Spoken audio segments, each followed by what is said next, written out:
Saddam Hussein's statue crashing down in Baghdad had dramatized the end of his regime in Iraq. Now there could be an equivalent in Libya. Amateur video posted on the internet shows a crowd pulling down a statue linked to Muammar Gaddafi's rule.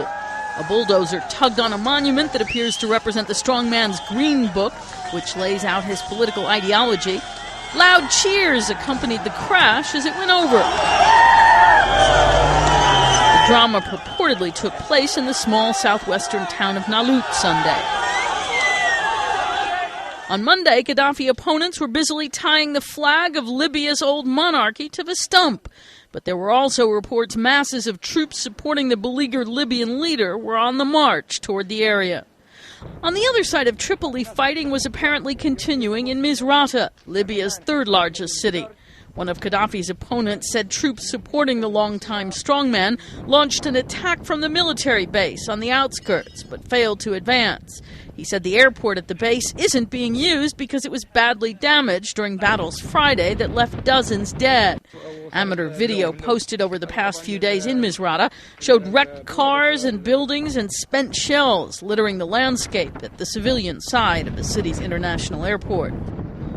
Around the city of Ajdabiya to the east along the coast, Gaddafi opponents were on the alert for a possible air attack. His air force bombed an ammunition depot held by rebels in the city, where residents spoke of intermittent explosions and a fire.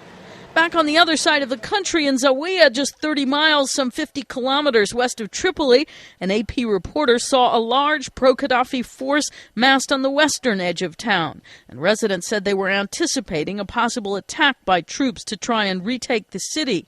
Gaddafi supporters, meanwhile, were trying to use the internet to get their point across as well.